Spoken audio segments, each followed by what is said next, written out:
So the conversation that Micah and I wanted to have out loud and together with you today relates to a whole set of questions around the Derech Eretz, the proper conduct, as it relates to technology, the use of technology more generally, and within the context of the use of technology, how people are meant to act with and towards one another. We both have very strong views about this. In fact, the idea for this came from last summer. I don't know if you remember this, but Micah and I were having lunch, and I put my smartphone on the table, and that began what I'll pleasantly call a tirade from Micah about this. And it turns out we agree on certain pieces of the whole question of how technology is changing who we are, what we do, how we interact with one another in the world.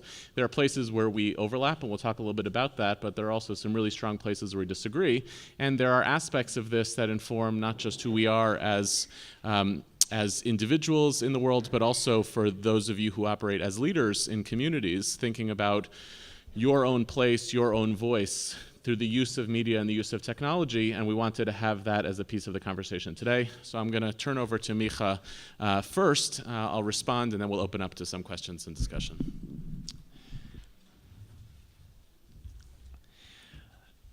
Good afternoon. So Marshall McLuhan has a very important observation about technology. And he didn't know about internet, he didn't know about smartphones, but he had a very interesting intuition as a philosopher and thinker about technology, about what technology is and what technology does to us. His observation is the following. We have a naive understanding of technology that looks like this. Technology adds something to our lives. We have our lives, we have our personalities, and then a new instrument is invented and it's added to our life. It enriches our life. We are who we are, and now we also have a smartphone. McLuhan argues that that's not what happens with technology. What happens with technology is that it always adds something to our life. It gives something to our life, but it always takes something from our life. But there's an asymmetry here, because what it adds to our life is always very glamorous, it's very visible, it's very clear. We talk about it, we see it, we enjoy it, and what it takes from our life is very subtle. It happens very slowly. We barely notice it. Technology is not progress. Technology is a trade-off. It adds something and it takes. And I think what we should do as critical thinkers is, first of all, think about the trade-off, which means let's verbalize both sides. Let's look at the trade-off. Let's observe it. Let's notice the trade-off. So I'll give some examples. In the history of technology, some say, what was the first technology ever invented?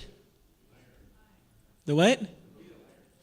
The wheel, so before fire, the first instrument that was created was, yes, the stone axe. You read Yuval Noah Harari? Did you all read the Harari? Is he big? Harari's big. So the stone axe. And it's like a stone. This is 2.5 million years ago. This was before we were Homo sapiens. Homo habilis had a stone axe. It's a stone you take, you curve it, and you could use it for a lot of things, but the main and most important thing is to crush food. And as a result of crushing food, we basically start outsourcing the role that our teeth used to have. Turns out, monkeys spend between 5 and 6 hours a day using their teeth, crushing food, and Homo sapiens less than an hour. So that's convenient. Why is that? We outsource towards this instrument the role of our teeth. As a result, what happened throughout evolution? What happened? Our teeth got smaller. And here you have the first trade-off of technology. What's the trade-off? We got power, but a certain ability that we had got smaller. I'll fast forward a few million years and think about the first watch we started wearing. This is only after the Industrial Revolution. Now a watch gives us so much power. Suddenly we could plan time. Suddenly we could have factories. Your shift is between 8 and 12. And between 2 and 4 you do that. And you have 75 minutes to finish your assignment. And we have control and we could plan and we're efficient. It gives us so much power. But something was lost. Before we had watches, we had an intuitive understanding and feeling of time. We could tell the difference between brands of morning, of lights. We can't do that anymore. Very aware of the place of the sun in the sky, the size of our shadow, or shade or shadow? Hatzel. Shadow. So what is shade? Also. What? Shade is from a tree. Okay, so we know. And that's lost. That was a trade-off. I think it's worth it. But let's just think about it. Think about not only our feeling of time. Let's think about our feeling of space. Remember a long time ago where we actually had to use maps to navigate? I mean, I'm talking about like this is from the hand axe. This is a long time ago where we used to use maps and ask people, stop people in the street, ask them for directions. So long. Now, what happens when Waze stops working? What happens to us? Yeah, suddenly we're helpless. Suddenly we don't know what to do. Something big happened. Our cars navigate much better. But we are losing our ability to know where we are. When I was a kid, I knew 40 phone numbers by heart. Today, I think I know one. My memory, something. So what is technology doing? In my smartphone, I have 1,000 numbers. But I can't remember things anymore. What is technology doing to us? It's a trade-off, and let's try to verbalize the trade-off. We're trading miyumanuyot, we're trading human skills, and we're rewarded with power. Something is given to us, power, certain skills are taken from us. I think it would be fair to say that all the trade-offs I've just mentioned, I'm speaking for myself, and maybe for all of you, maybe for some of you, all the trade-offs I've just mentioned, outsourcing the function of our teeth, outsourcing our ability to tell time, outsourcing our ability to know where we are in space, outsourcing memory, all these trade-offs, weakening a human quality in return for tremendous power, I think it's fair to say, I think it was worth it. Let's notice the trade-off. Because once we notice the trade-off, we're going to ask the next question. Maybe there's some technological trade-offs that we have to reconsider. Sherry Turkle, I'll go the Turkle route. Sherry Turkle, which is one of the most important people in the world, are researching the effect of screens on our personalities and on our emotions, is writing a lot about this. And I don't know how many of you do you read Sherry Turkle stuff here? Thank us. Let me just try to capture one of our important intuitions and then use McLuhan's trade-off language to frame what Turkle is saying. Okay? Empathy is changing. Empathy, arguably what makes us human. Our ability not to understand what someone else is saying, but to feel what someone else is feeling. Right? A few years ago, I'm in Tel Aviv University. I gave a course there. You know the grass next to Beit HaTfutzot? You know the grass? There's a lot of grass. And you know the lecturers, they like to be cool. They sit with students because they think they're cool on the grass. So that was me. Because I'm so young and sitting with students and we're noticing it was a cold day, very cold day in the winter, but with like in Israel, with very blue sky. And we're noticing a student from Tel Aviv University, which has long hair and barefoot. And we noticed him because he was barefoot and it was cold. And there was like this metal that used to be like a sprinkler coming out of the grass. And he was like running on the grass, and he was long hair, and he was so... Anyway, and he was so barefoot, and we were looking at him. He captured our attention. And he's running and running and running until he bumps into this sprinkler with his toes. Now, you heard this noise we just had in the Beit Midrash now? That's empathy. That sense of pain you felt, it's not your pain. It's from a story I told you. And it didn't even happen. No. Actually, I just liked, it did happen. He didn't have long hair. That's the only... Okay, you're rabbis, you're in the business of crafting reality. But actually, so you see, what? You know this. So when something, that moment of that's empathy. When you feel something that they feel. Some say embarrassment is the most contagious. Like if you catch someone in an embarrassing moment, how do you react? You don't know what to do with yourself. You know, he's the guy that was... So that's empathy. Arguably, empathy is what makes us human beings. I know someone personally, which in this brand of IQ is a genius. So I know what real empathy... so once I'm supposed to be cool. So I was very angry, and I was hiding my anger. And I bump into him. I'm trying to be cool. He says to me, Micha, are you angry today? And I say, no, I'm not. I'm not. And he says to me, well, I think you are. And I said, no, I'm not.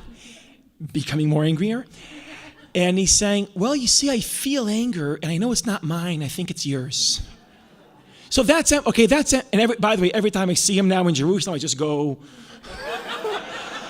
I don't need these brilliant empathy. So obviously there's different levels of it. Now, so empathy, Turkel argues, is a skill that we can develop. And here's the thing. This is a lot of people talking about an empathy crisis we have in the world today.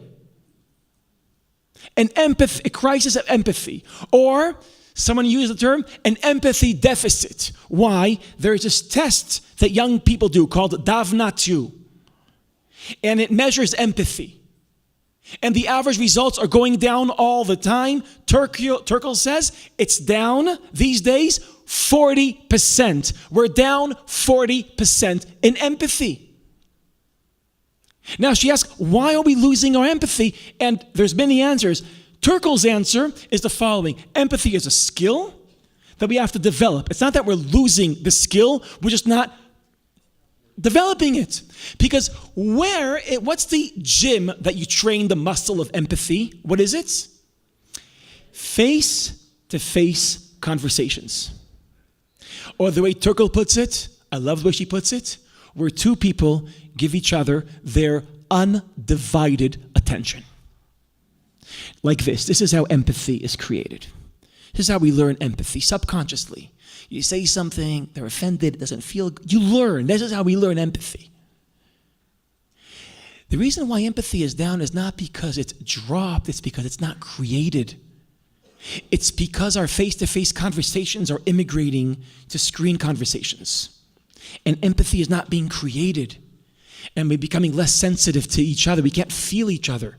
She says that today 12-year-olds have levels of empathy that, 12-year-olds have levels of empathy that just a few years ago 8-year-olds had. But there's a reason why conversations are immigrating to screens. It's because it's so easy to have conversations behind screens. Because conversations, real conversations, the kind of conversations that develop empathy are so embarrassing to have. You know why? And this is, again, Turkel. Because in conversations, we're exposed. Our emotions spill out from us. Like, you're trying to hide, you're trying to be cool, you're trying to hide what you really feel, you're trying to be in control. And then suddenly you start blushing. Then you say to yourself, Micha, stop. This is not good. And what happens?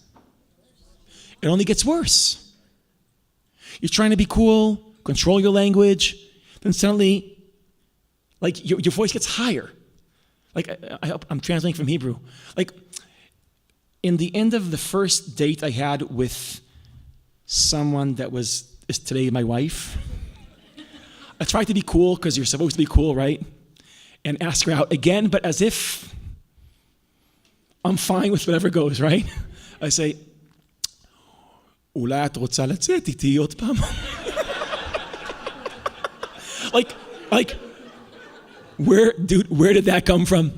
And like suddenly she gets a window into everything I'm trying. That's why, so Turkel says, face-to-face conversations are conversations where you can't control what it's messy. That's the word she uses. It's messy. And there's awkward silences. And it just, what's the best conversations?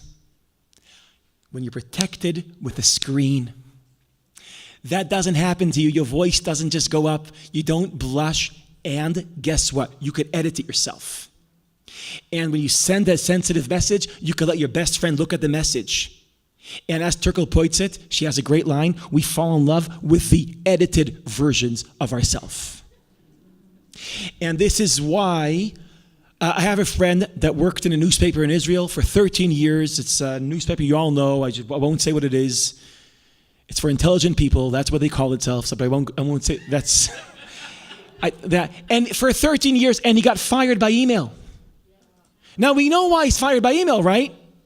Because the person that wanted to fire him, it's such a hard conversation to have. Well, here it's easy.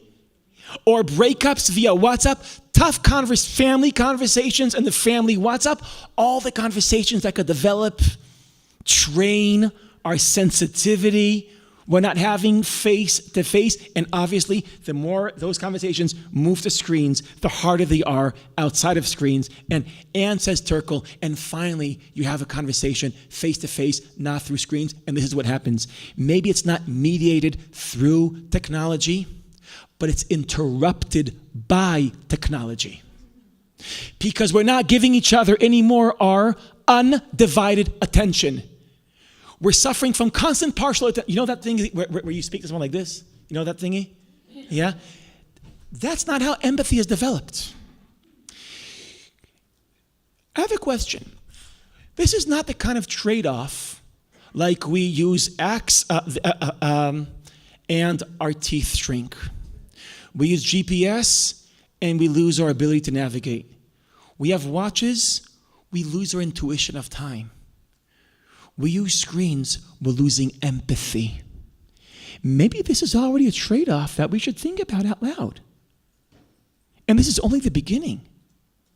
We're very accessible today and very not present today.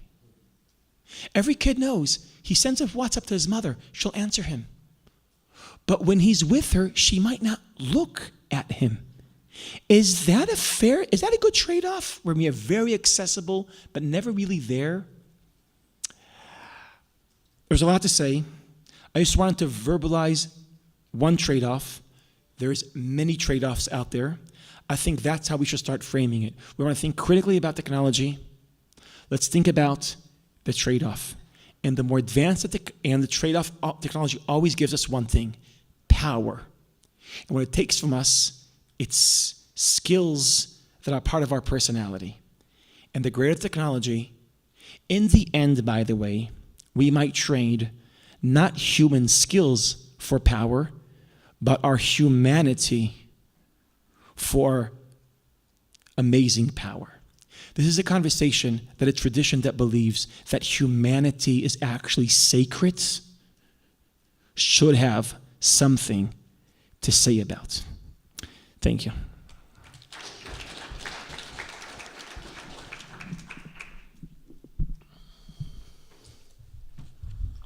So there are certain pieces of what you presented, Micha, that I say either no contest to, or even stronger, I identify with it and it troubles me. I see it in my own behavior as a parent.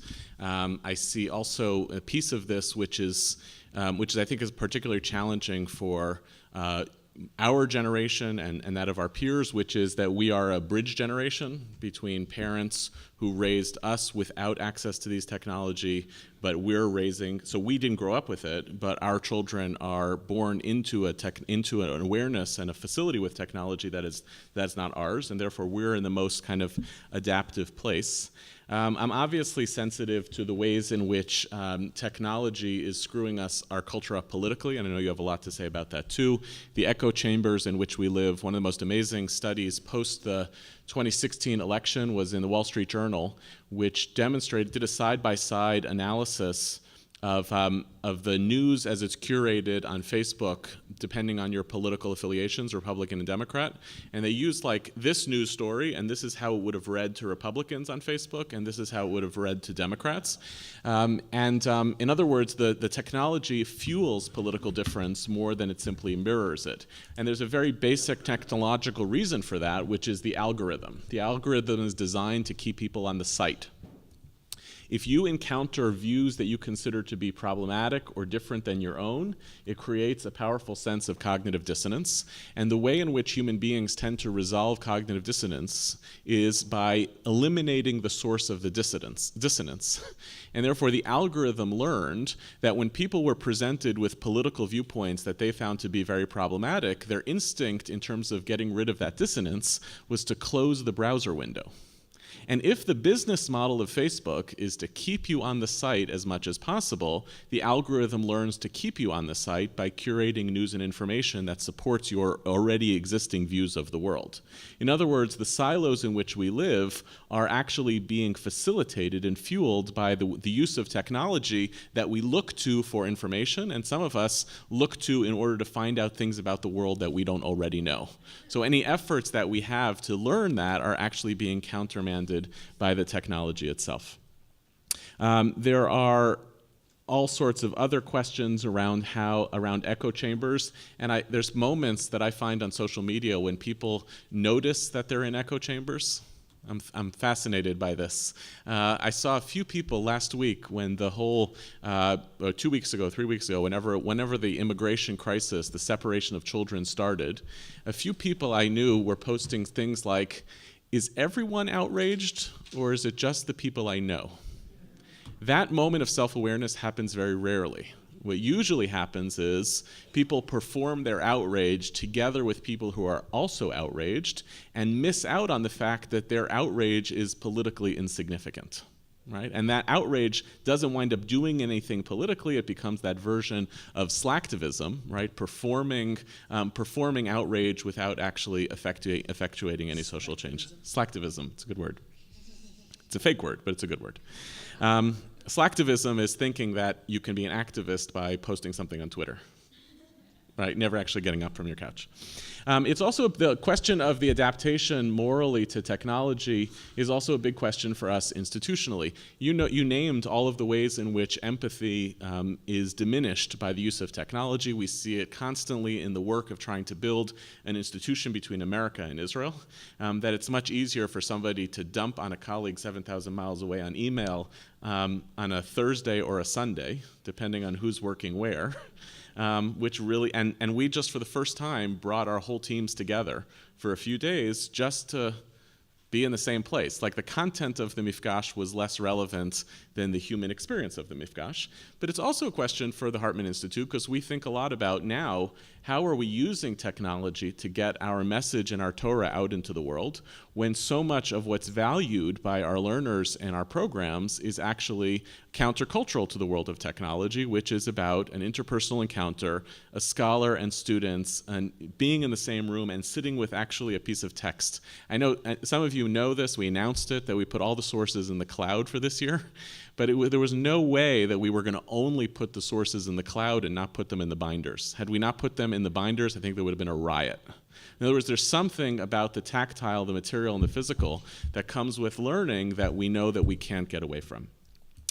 So that said, with all of those are my concessions. That said, I want to make 3 arguments about why it's critical for us to figure out how to embrace technology, social media, devices, screens in a moment like this, rather than defaulting to the religious and moral instinct of trying to resist it and push against it.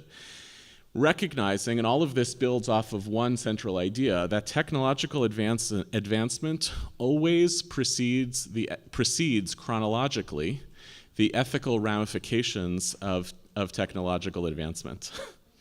Technological advancement itself always moves faster than the ethics of technology. You're always catching up.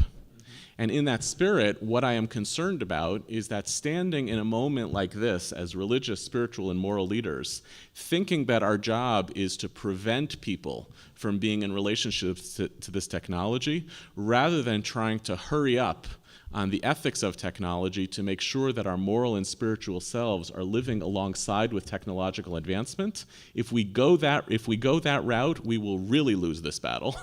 Whereas if you take the approach of, this is what we are, this is what humans are becoming, and therefore our work is not about resistance, but about cushioning and embracing and constructing moral frameworks around it, we might actually stand a chance of being able to make a meaningful moral claim. So I want to make three arguments. The first is that resisting technology always fails. So if your approach is, how do we prevent screens? How do we prevent this technology from taking over and being normative in our lives? I have bad news. It's called human history.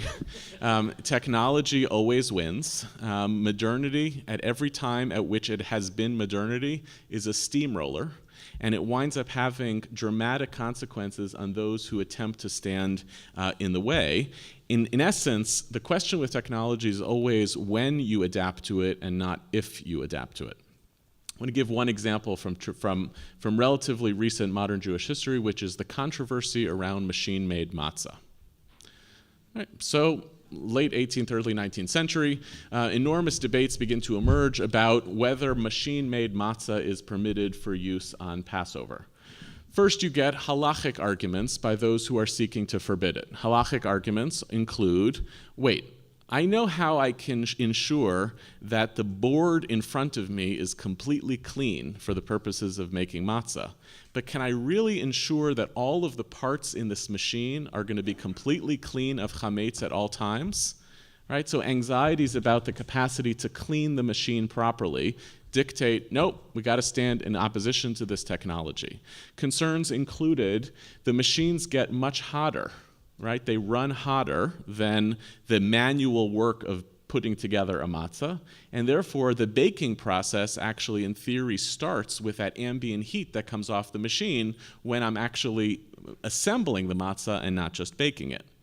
There are spiritual questions that some rabbis use as a means of prohibiting matzah making by machine, including, wait, this was supposed to be something you did in your home as part of preparation for Pesach, and you've outsourced, right, to use the language before, you've outsourced the work of making matzah to a machine rather than a human. Other halachic concerns included, wait, if I have my hands in the dough, I can tell when there's an air bubble, or I can tell where there's maybe an incompletely ground piece of wheat, and I can pull it out with my hands from the dough, and I can ensure that it stays kosher. But a machine couldn't possibly have, just listen to the language, a machine couldn't possibly have the precision of what a human being has to be able to perform the mitzvot. We also actually had other types of considerations went into the machine matzah controversy, including rabbis who got upset that it was resulting in, and you've heard this one before, the matzah baking industry losing jobs.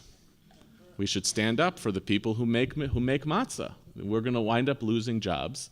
And then you had what we might call meta-halachic concerns, like never in the history of the Jewish people had we had square matzah. It's not a joke. Like, matzah is defined sometimes by the recipe and by what goes into it, and also by what a matzah is supposed to look like.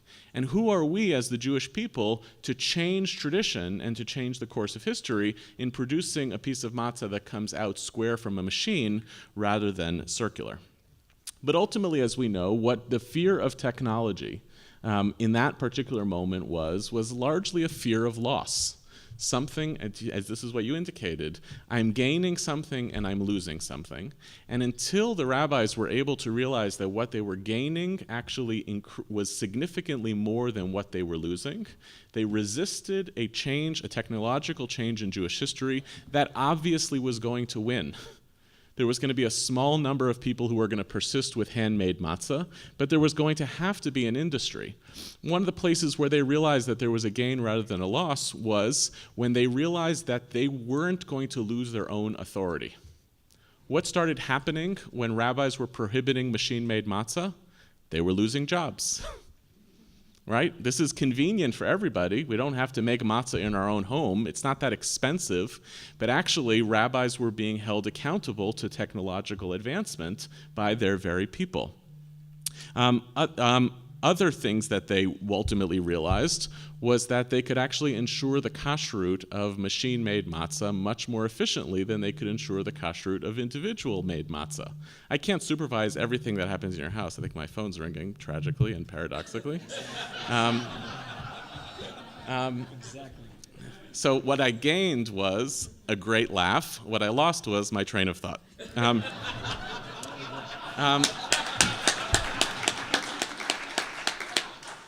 Only when it becomes clear that we can actually ensure a greater kashrut through this process, that it winds up being viewed as an instrument for tradition as opposed to an instrument that's actually running against tradition.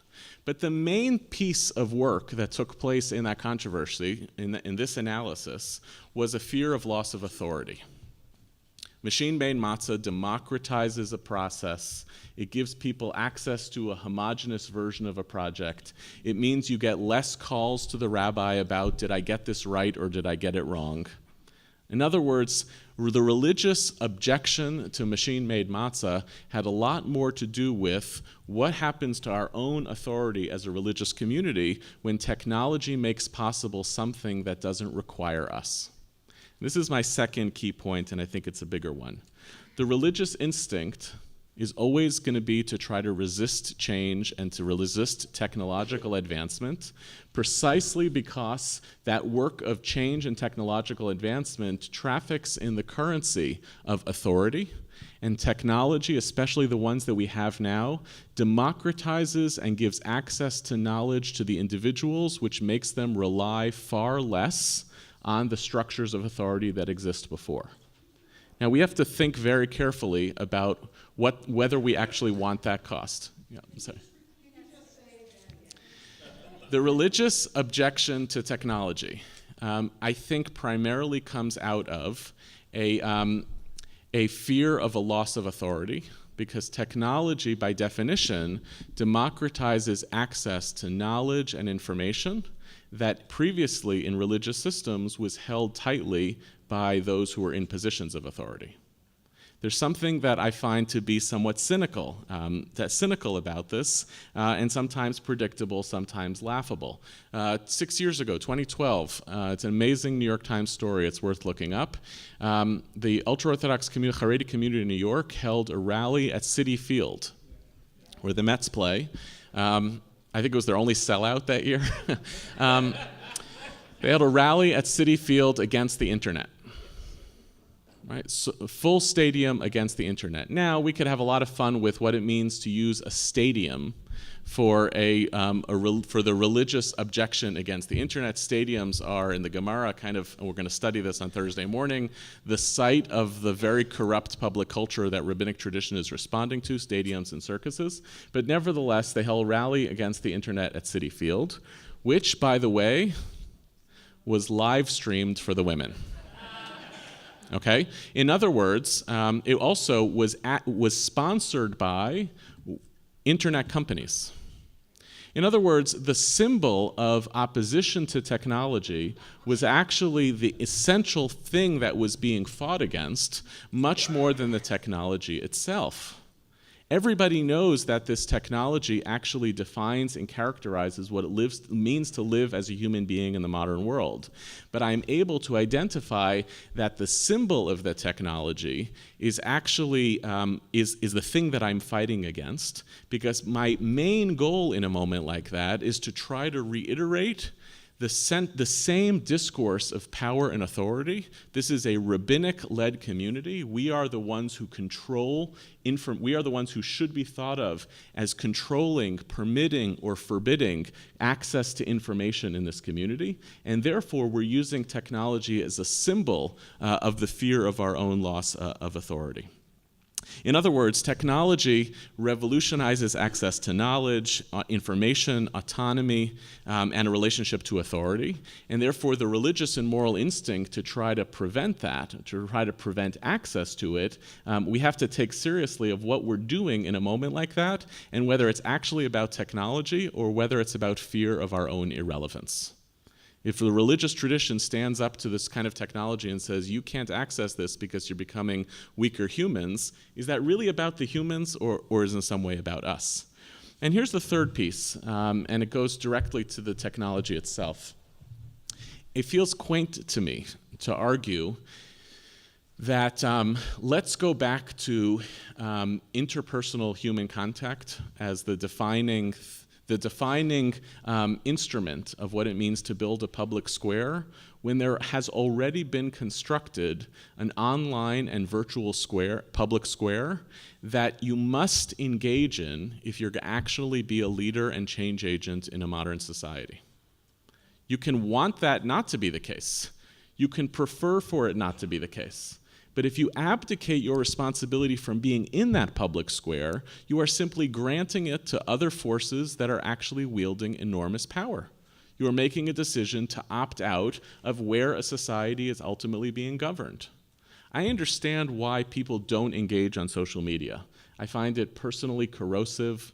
I find that I'm not always my best self when I'm on social media. I feel distracted by it. I feel overwhelmed by it.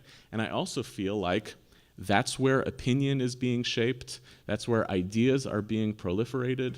That's where conversation is being reimagined. So I know you're right, Micha.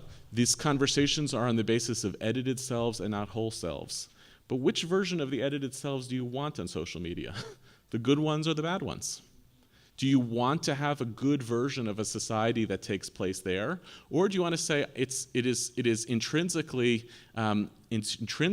a cause of a loss of empathy, and therefore I'm not going to interact in that public space? I'm not suggesting in any way that it replaces real relationships, nor am I, and I find this a very weird thing in my life, that I interact a lot more with people I've never met than sometimes people who are close friends. That's just because I'm arguing with the same person on Facebook and we've never actually met in person.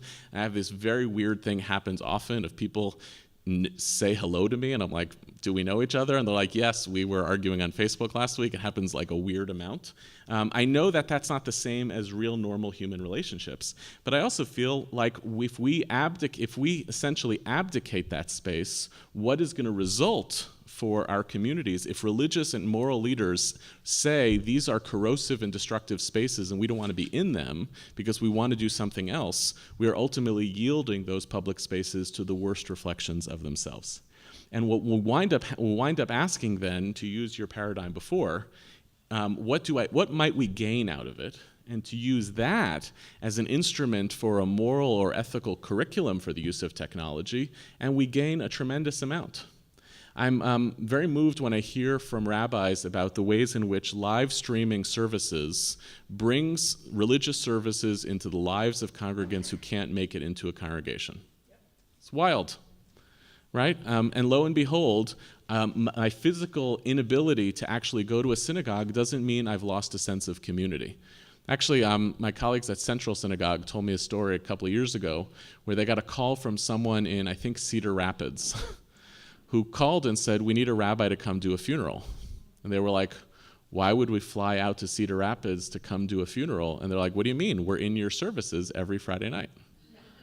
In other words, what we talk about as being an obstacle to empathy might actually be creating platforms for spiritual touch points and maybe even the cultivation of religious and moral sensibilities that we never thought possible. I'm thinking about how many of you are following the story of these boys stuck in a cave in Thailand. They're all out. Mazel tov. So first of all, shame on all of you for multitasking during this session. But But look how unbelievable it is. So it might be that interpersonal relationships are damaged in terms of the empathy that is being cultivated. But our imaginations, in terms of our capacity to be empathic, has been transformed by Twitter. The knowledge in real time of massive political and moral crises taking place elsewhere, and our sense of responsibility to all of that, opens up a moral universe that I don't think we could have ever imagined as possible. So that maybe we have not adjusted what empathy means, because we're operating on a 20th century version of empathy, which is predicated on human relationships. Maybe there has to be a 21st century empathy which says, I am actually capable of seeing and embracing moral possibility well beyond ourselves. And I've also found, just on a personal level, that using technology, Facebook in particular, has given me a space, and I know a lot of people with whom I talk about issues on Facebook, a space to try to find some sanity and some common ground within an internet and social media culture that is hopelessly broken. That if you stand in those spaces, it constitutes a little bit of a countercultural move against the worst instincts that are manifest there. The last thing I'll say is I do think that there's something that happens to us humanly when we become tied to our devices. I'm thinking about it a lot. I'm trying to figure out what to do about it. We could talk about some solutions, and we can hear from the audience about it. But I'm also intrigued by the human possibilities that get opened. I'll give you one small thing. In real life, I am an introvert. I am a capital I introvert. On social media, I'm not. And you know what? I actually find that it actually enriches my life to be able to live out a piece of human social interactions that's actually very hard for me to do in public. Easy for me to curate a huge, wide-ranging conversation with people I've never met on Facebook. Hard for me to be at Kiddush. And it's hard, and it's harder for me to imagine, and I don't want to accept the idea that because that space is hard for me, it's therefore like a moral obligation for me to have to fight through it. I would rather say, in what ways does technology actually open up empathic possibilities for people, allow us to try on different human selves, that maybe that actually expands the realm of being human rather than limiting it. Thanks. I want to respond. Another Haredi rant. Okay. So I've asked to go on another anti-technological rant, okay? Respond to very, very interesting things that Yehuda just said. I don't think empathy is a 20th century phenomenon. Homo sapiens exist. You know how many years a Homo sapiens exist? 6,000. Yeah. No. I mean metaphorically. How many years does metaphorically does Homo sapiens exist? So 200,000 years, which means people just like us have been the same brains we have, the same genes we have roughly for 200,000 years. Now, out of those 200,000 years, we were hunters and gatherers, lakatim tzayadin, that's how you say hunters and gatherers, for 190,000 years. Which means for 190,000 years, we've been living without this is mine, this is yours. You're entering my space, living in a world where there's personal ownings, living in a world where you're constantly surrounded with people that you don't know. For 190,000 years, we were living in a world where we had no belongings. We were moving from place to place, and we knew everyone we were hanging around with. Now, why is this important? Because this new version of Homo sapiens is only about 10,000 years old. So we're carrying the personality of hunters and gatherers. But when is memory created? When is history created? Since when do we have history? Only a few thousand years. So we've been just documenting and remembering collectively a time where we live in big cities, where we own stuff. So there's a gap between our personalities and our memories. Let me try to imagine this. You know the movie with Matt Damon where he's a CIA agent and he has amnesia? Born Identity. Born Identity. You know this movie? Okay. So he's like, he's an assassin for the CIA. But the thing is, he lost his identity. He forgot who he was. And he doesn't know he used to work for the CIA. And he doesn't know. And suddenly, doing the movie, he realizes he could speak German. Where'd that come from? He could speak Russian. Wow. He could use guns. He can, he has all these abilities. So that come from his career, but he can't remember his career. In some sense, I think that's it's a good analogy for human condition. We have personalities of hunters and gatherers without the memory of being hunters and gatherers. Which means that we are incredibly social. Our whole emotional system was created under intimate connections with other people, where we could feel each other, smell each other, listen to each other. Now, all that kind of a communication, multi-level, that's what ever hear of Stephen Mitchell? He's a psychologist in the mid-20th century. He said, Frankl was wrong. Human beings are not in quest for meaning. And Nietzsche was wrong. We're not in quest for power. Human beings are in a quest for connection. What we need is connection. That's who we are. We are only fully human when we're connected, but to be connected means being connected like this. That's how we're created, connected like this. And when we're connected via Facebook or via screens, it's a sterilization of connection. All the dimensions of connection, which means that via Facebook, via screens, the paradox is that we connect without satisfying our need for connection, which explains the following paradox. People that spend over 2.5 hours a day in Facebook feel lonely. That's a paradox. You're connected and you feel disconnected. 2010, no, not 2010. This October, an important article was written in Atlantic magazine, which describes a research that was done. And Americans, as opposed to Israelis, are very good in sampling the mental health of young people. And it turns out that every half a year, 500,000 people every year are sampled from young population in the United States. Maybe you read this article in the Atlantic magazine from October.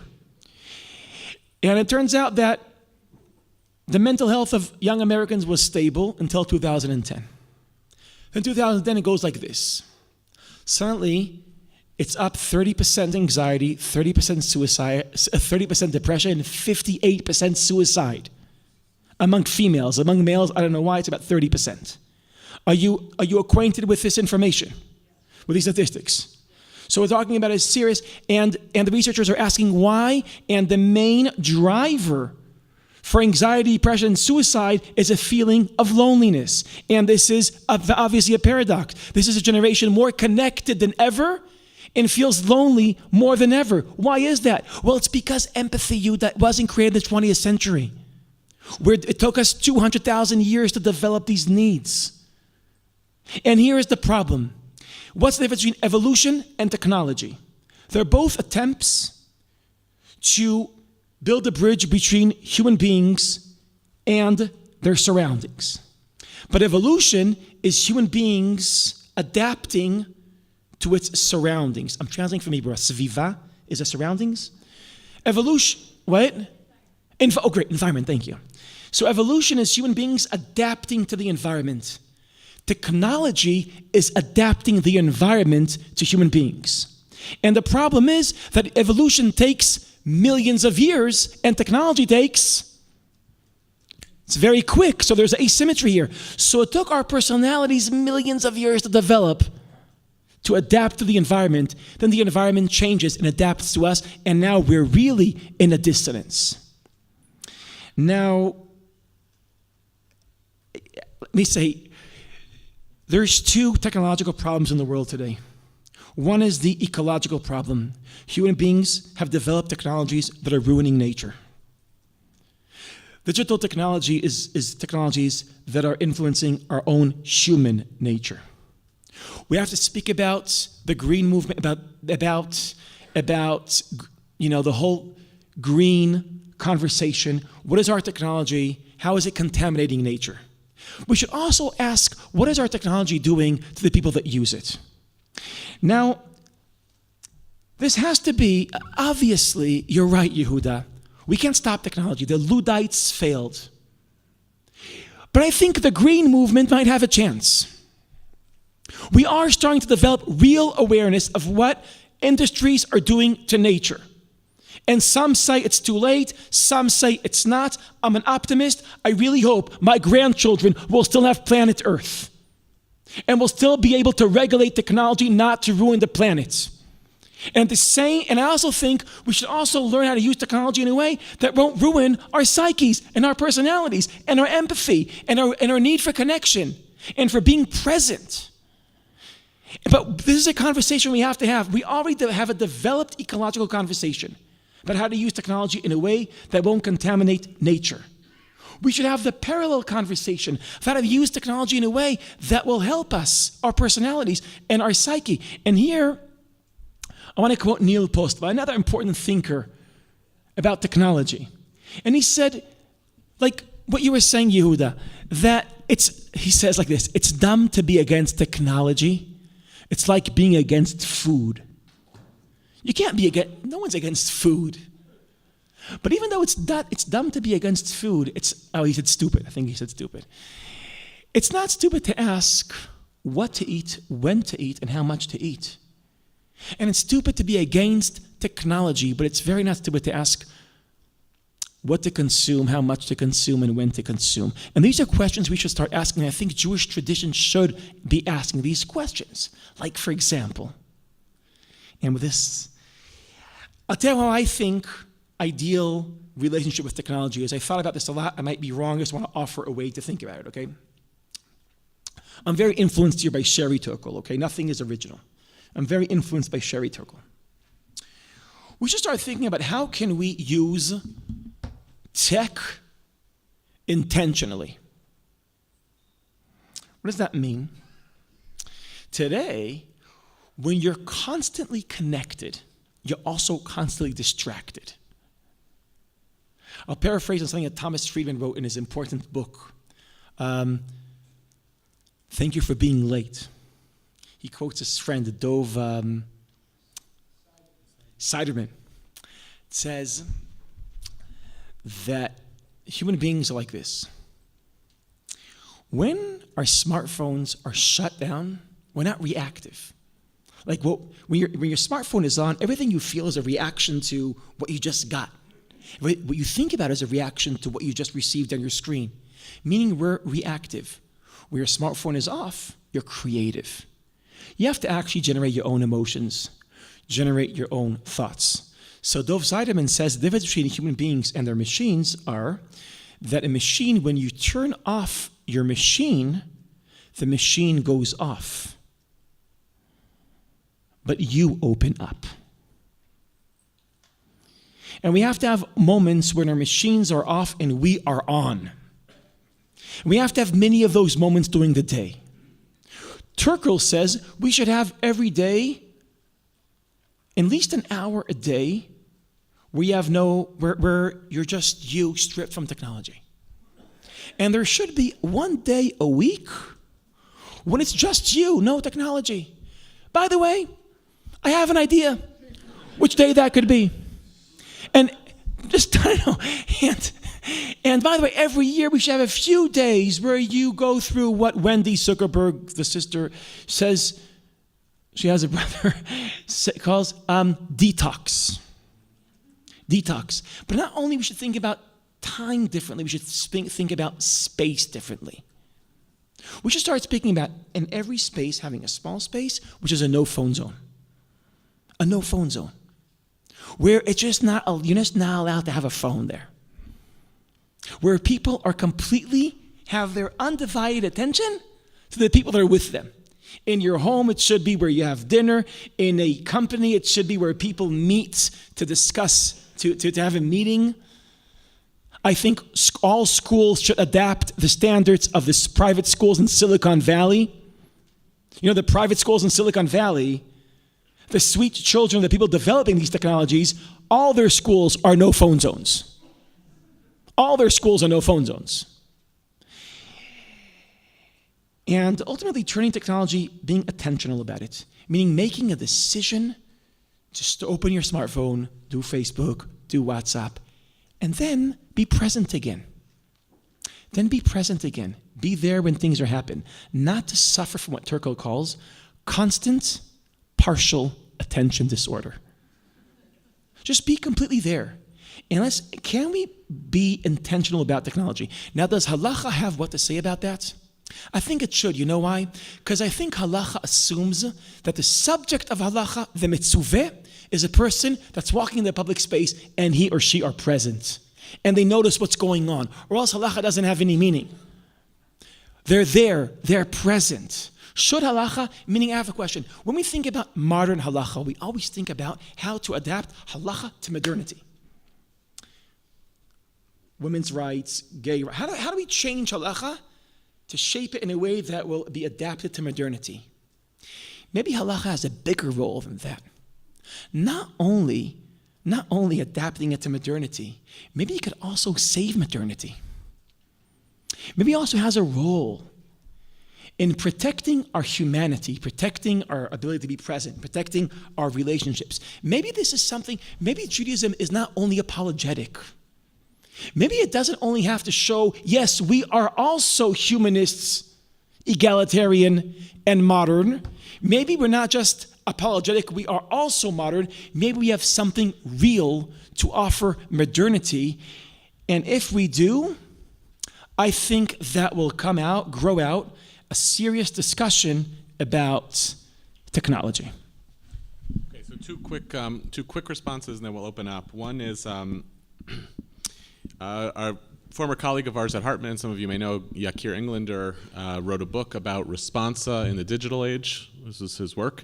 And a lot of it was about responsa and sexuality. So he was studying online internet responsa, which is now a big business, especially here in Israel. I can WhatsApp my rabbi, or I can post on a question and answer board and get a response.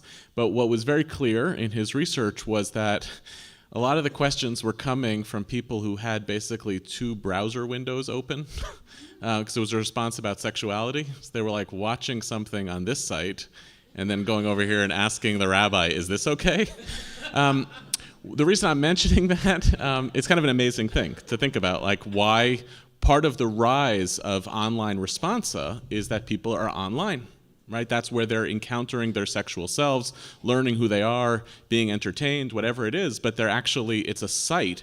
And what I find just very powerful about it is the decision by rabbis to be in that space, to know that that's what their people are doing, and to lead rabbinically from in that same space. In other words, the people who are going to shape the morality and the ethical foundation and the halacha of how we use technology are going to be the people who are most knowledgeable in it.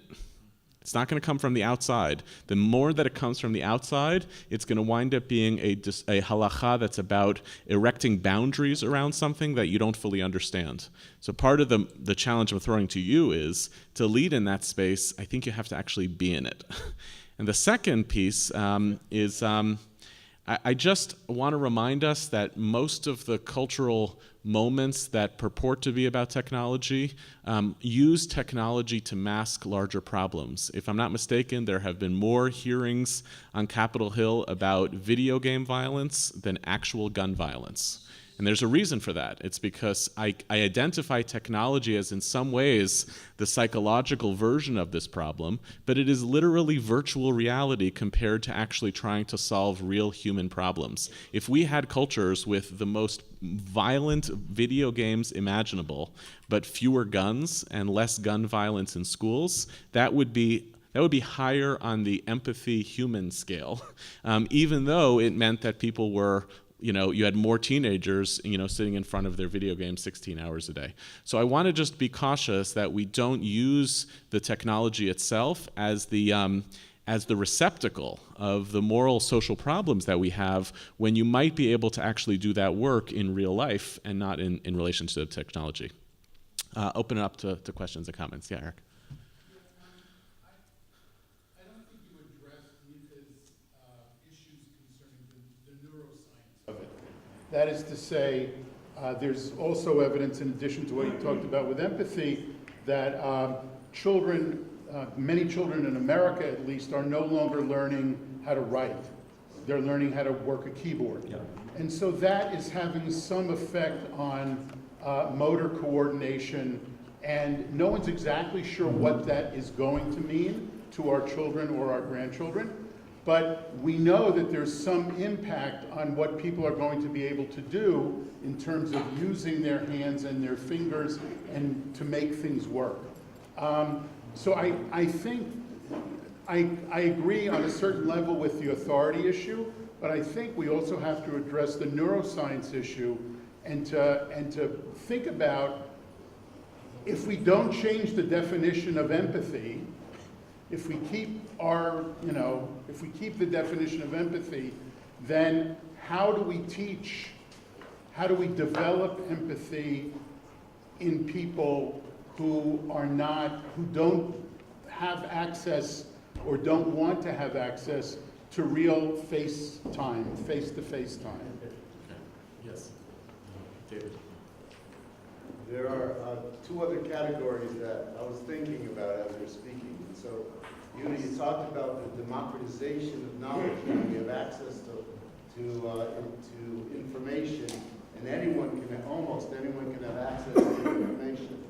But I'm concerned with the issue of power and who's providing the information, and how people can, in fact, be moved in particular areas.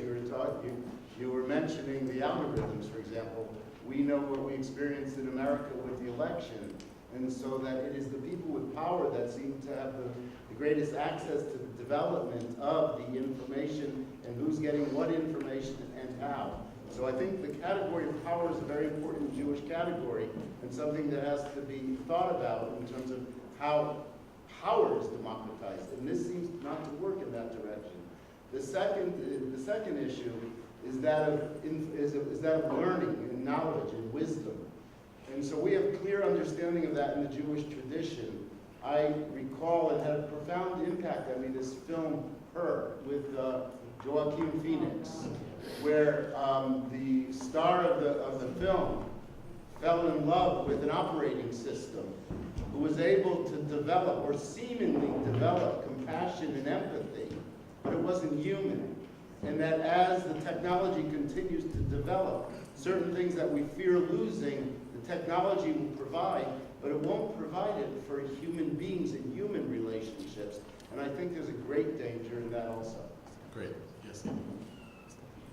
So I agree. Sorry. I have 3 comments. Did I finish? Sorry. The first one is, it really pains me that we have spent minutes, hours on the Thailand children, and there are children in cages in Texas and California and Arizona, wherever they are all over this country, that we are not paying attention to. It feels to me like that was more like watching a movie or a drama and not about empathy. That's how it feels to me, because if it were about empathy, we'd be doing it where it really is needed. I want to challenge you about shyness, or your own, because I experience it too. And I have this conversation a lot with one of my children. I think that's why the Beit Midrash Chavruta model was created. So we relate to each other one-to-one. Why would we want to cultivate relationships with people we don't actually ever get to know, when we can really do it in person?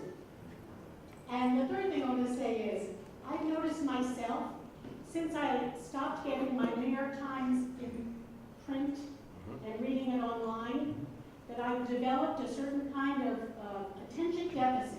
I go from article to article to article to article, done. I am going to go back to my printing.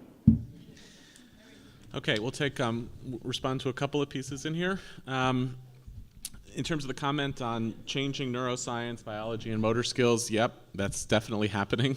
I'm actually not convinced that it is something that human beings haven't encountered before, figured out how to adapt themselves to, and that there aren't huge opportunities that are opened up and created with a recognition that people learn differently.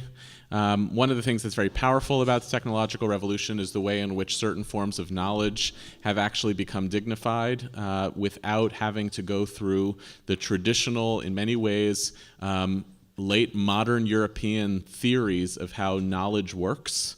It's kind of amazing to me how many of the tech startup people are people with ADD or ADHD who couldn't function in normal schooling systems and have actually found through this type of technology a way to be valued as smart, to be thought of as creative. So I know you're right.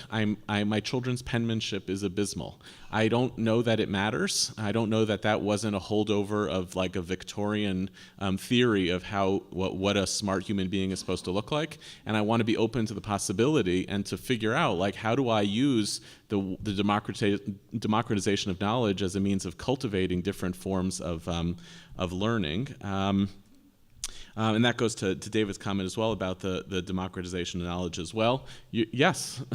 So the goal is not to say simply because this technology is there, therefore knowledge is democratic. It's actually that we have huge moral responsibilities to be much more effective adjudicators within the space of what it's supposed to look like. And I'll just respond briefly, Amy, to your second comment.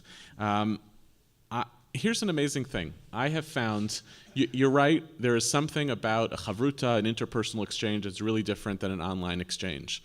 But I have had many online meetings, exchanges, and conversations that have made possible in-person interactions that would not have happened otherwise. I think one thing that I try to do periodically is that people who I engage with in significant ways online, I find ways to meet them, to sit down in person. I've had people reach out to me who occupy totally different political universes who have said to me, I'm grateful to follow this Facebook feed because I get the best version of things in the world that I disagree with. In some cases, though, that's turned into real human relationships, and sometimes it says, okay, actually, that's what a chavruta can make possible as well. So I'm not denying that I'm not going to live in a cave with Wi-Fi. What I'm suggesting is that actually we have to start thinking about these as vehicles towards relationships as opposed to holding on to a binary of real human contact versus online. Do you want to respond to any pieces or take some more? I wasn't asking, let me just say one thing. What's really happening economically, the reason why Google and Facebook are offering us their products for free, first of all, it's because they're very nice and philanthropic. And they're just giving away their products for free.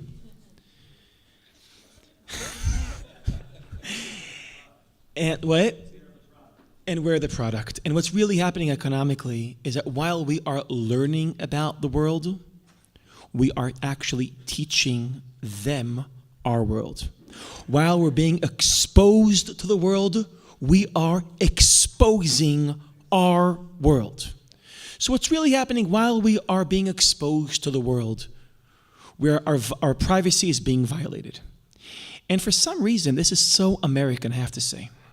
You have to be a product of a real capitalistic society to think that if the government knows everything about you, that's horrible. But if Google, if a business knows everything about you, that's fine. George Orwell had a vision that one day the government will know everything about you, and he thought about communism. So interesting that Orwell's vision is becoming a reality, but not in communism, but in capitalism.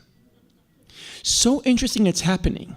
So I want to say there is a trade-off here. Yes, Google enables us to know everything about the world, but there's a trade-off. We're teaching Google everything about our world, and for some reason, we're 100% fine with that because it's the democratization of knowledge. What I know about democracy is that, and this is what George Orwell taught us, is that a need for democracy is privacy. I have to have my own private world. That's that you can't, that there's no access to. And I can choose if to expose myself or not. And if we think that democratization of knowledge means promotion of democracy, if that comes in the expense of my own private knowledge, I think what's happening now is not promoting democracy, it's threatening democracy, and we should be talking about this. And you know what? When we'll be talking, and also we have to locate, part of a conversation about democracy is pointing out where power is. Where is the power? And if the power is in four companies, Google, Facebook, Amazon, Microsoft, and Apple, which together have close to $3 trillion and have more information about us than any intelligence agency in the world. Let's speak about that, because part of protecting our freedom is noticing where power is. And so part of democratization of knowledge, yes, it does somehow erode traditional authorities, but it's creating very powerful new authorities. Yes. So I'm fascinated with this whole conversation, but I'm particularly fascinated about your admission, Yehuda, about your introversion and the way that you found yourself in ways online. And I'm wondering if anyone has begun to study behavioral patterns of introverts versus extroverts and the internet. I think that would be a really interesting study.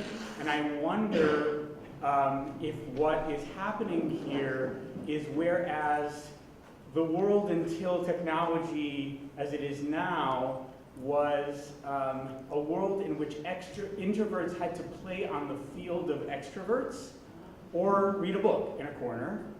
Now what's happened is actually extroverts are having to play on the field of introverts. And what is that doing to our society? Is it now creating actually a new kind of siloing of society where, you know, certain people feel very comfortable in that space, and certain people feel very lonely in that space, and we don't know what to do about that yet. Interesting. Yes, I'm concerned about this in terms of our professional behavior, and particularly when one can act out a piece of human life online differently than the way they act in community. So we've already seen some of those problems in terms of rabbinic misbehavior that either was revealed or wasn't revealed on the internet. And part of my question has to be, what is the type of education that rabbinic schools should offer regarding use of social media appropriately for the rabbinic community? So I want to share something that I learned in online conversation with a colleague who I would otherwise never have had this, who pointed out that we have a tendency to come up with a whole bunch of information that essentially either blames or pities the upcoming generation because they are the ones who are so screwed up. And I'm hearing a lot of these studies. And, you know, I'm wondering back, they're not the ones who are going to be able to figure this out in the way that we can. You know, one of the complaints of a lot of kids is who's on the screen all the time? It's their parents. Because the kids know when to be on the screen and when not to be on the screen. As for the studies that, you know, this is falling down, that's falling down, I mean, I'm old enough to remember hearing about studies like this for pretty much every new technology that has ever come along, and I take them with a few grains of salt. The handwriting issue, for instance, Jeffrey Nunberg on NPR was talking about this and said, you know what's happening? Yeah, kids can't write cursive anymore. That's true. But what kids are doing? Most of them in colleges are now putting their computers down and taking notes by hand because they've come to realize they can remember things better when they take notes by hand. Who's doing all the computer notes? Doofuses like me. So I'm just raising the question of whether we need to have a certain level of humility about maybe somebody else will be able to figure this out a heck of a lot better than we. Two more and then we'll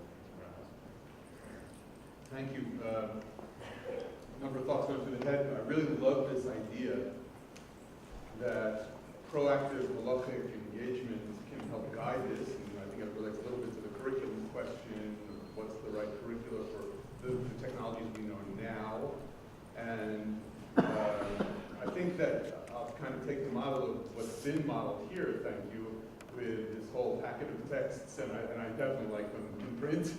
I'm a Sefer guy, you know. My favorite Sefer, by the way, in that vein, just sparked like thinking out loud discursively face to face. I once was wandering in Muncie into the bookstore, looking for the next halachic read, you know, in the Seder Halakha, whatever I'm learning, and I came across this great book from Lakewood Yeshiva called Derech, and what is it? It's like a whole manual about halacha, about driving, and how you're supposed to be engaged in your car, and how you're supposed to have manners on the road, and don't eat while you're driving. It's a great book, great sefer. So we don't think, so we're a little far behind in that way. But I'll take the opportunity just to share a few texts, and I think it would be an amazing outcome if we were to all have this like curated collection of texts that inform the ethic around technology.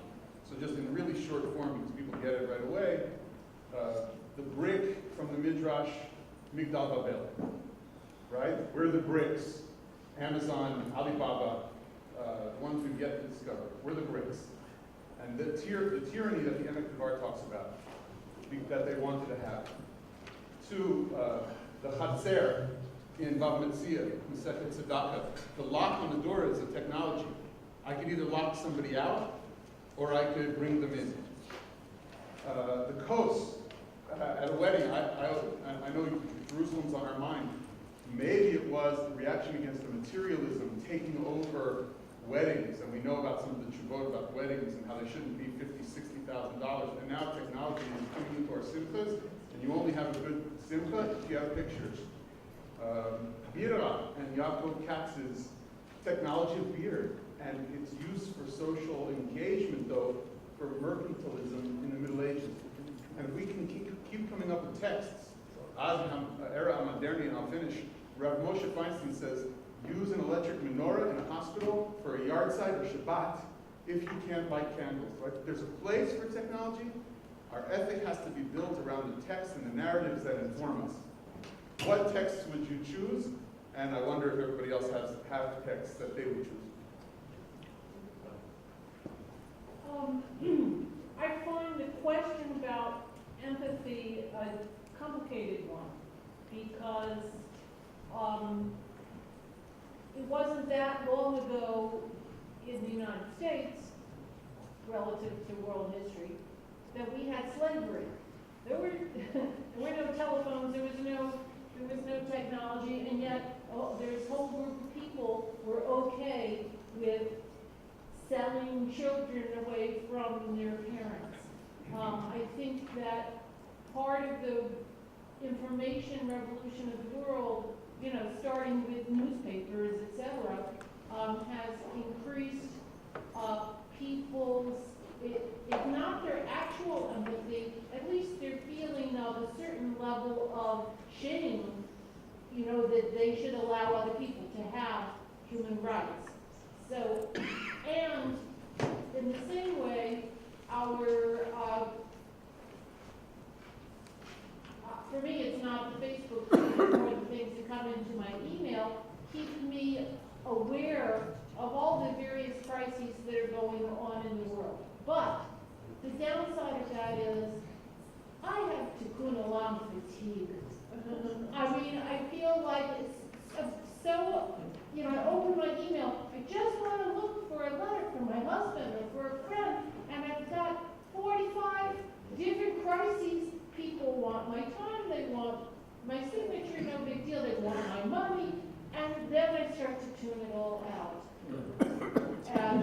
And mostly it's my time just to have to sort through all those things, so I find it's a wonderful tool to be able to try to affect some change about things that I otherwise wouldn't have even known were going on in the world, but at the same time, it's just overload. How do you find... Did you invent the term now, tikkun olam fatigue? As far as I know, I invented it, but... Very good. Very interesting. It's a concept out there. Oh, it's out there. Yes. Okay, all right. Yeah, I just want, first of all, I think this is a very important conversation, and we should grow this conversation. This is one of the most important conversations we should have about healing our relationship with technology. With technology. Healing. That's right. There is a paradox. Technology is created to give us control, and then it starts controlling us. And we have to, it's there to liberate us, and somehow it's starting to enslave us. And we should find a way, how Sherry Turkle put it, our smartphones are horrible masters and great servants. And if they're masters, they swallow all our time. And if they're servants, we actually have more time. If they're masters, they interrupt relationships. And if they're servants, we have better relationships. I want to add one more category into this conversation. We used empathy a lot. I want to use a category. In Hebrew, we say keshev. I guess being present. Being present. What? Being there. No, being there. Being present. Not partially, not distracted. Present. I think it's a category in least as Jewishly important as empathy. Being present. And there's Daniel Goleman. You know Daniel Goleman from Emotional Intelligence? So he wrote a book called Focus. I didn't read the book. I saw his lecture on YouTube, so I could make it sound like I read his book. That's another advantage we have with technology. And I'm just saying. So in his book, Focus,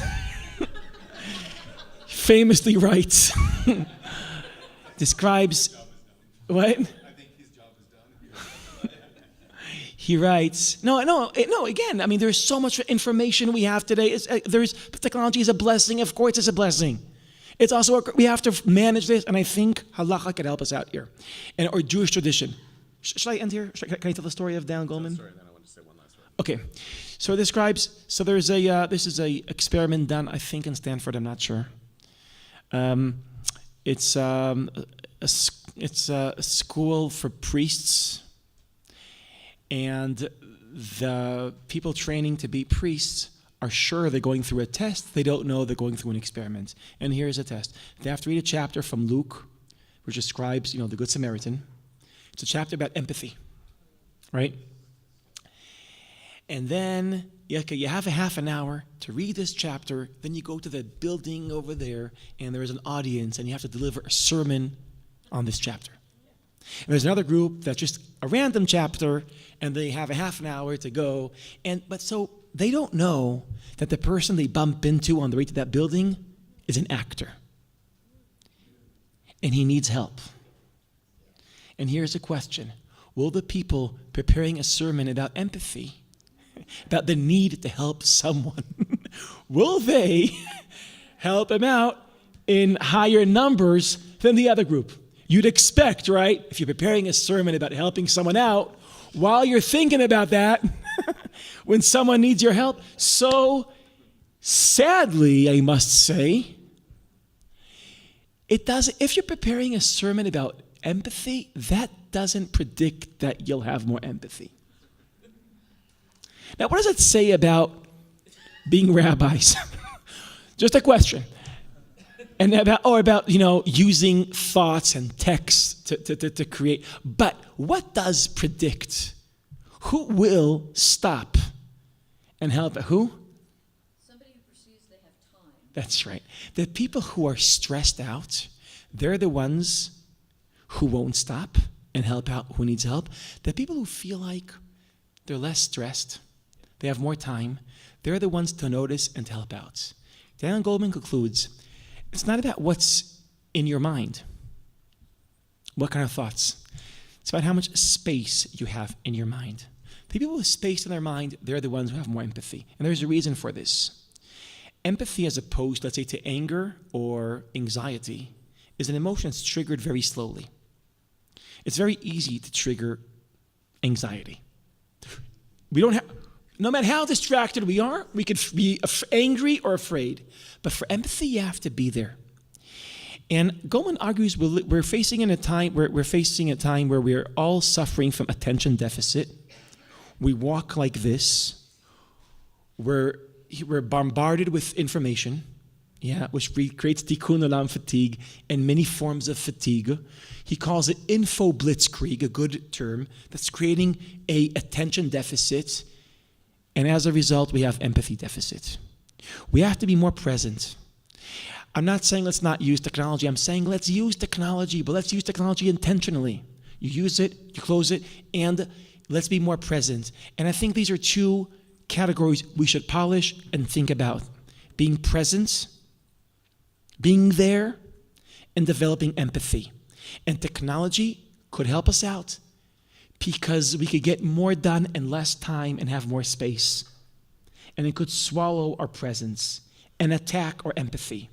And this is a conversation we should start having. Again, the main conversation going on about technology is the ecological conversation. What is it doing to nature? Let's ask, what is it doing to human nature? And this should be a human conversation, and maybe it could also be a Jewish and halachic conversation. Last word I'll say is in response to your question about rabbinic education and how to do this. And it relates to Daniel's comment before on introverts and extroverts. I think one of the key, I think this is part of a larger curriculum that I would love to see in rabbinical schools about public leadership, public presence, the role of the rabbi politically. I think most of our rabbinic education programs are still teaching from the canon of Jewish life rather than to the role. And this is one of these areas that I see rabbis really struggling with is what does it mean to have a public voice? What does it mean to have a political voice? I would say one small nugget that I think goes into this is that the most effective social media presences are ones that are honest and self-aware. So if you're an extrovert, in other words, and if you have if your approach is to broadcast your Torah to the world, you are insufferable on social media because you are unaware that you are broadcasting all the time, and then you've simply found a larger platform to blast your opinions to other people. The self-awareness of what does it mean to be asking questions, to be humble, and all of us fail at this. I'm not making any claims of expertise. But what is it to know who you are relative to your own leadership skills, know your own limitations in terms of what you want your voice to represent, know your own power over others, over yourself, over your worst instincts, and then using those elements of self-awareness to be present online in curated and edited ways, to be sure. That means that you are thinking with your leadership as opposed to just trying to build a platform. Overwhelmingly, most failed versions of this are people who think of this as a platform, because then they're just yelling louder, bullying, and they're also inviting tremendous antagonism to themselves as a result of the posturing and the use of the technology in that way. And so we do have to stop. I'm happy to talk about it afterwards. I want to thank you everybody for this. Last thing, one last announcement. September 17th. Micha's book is coming out, Catch 67 in English from Yale University Press. Please buy it. So long.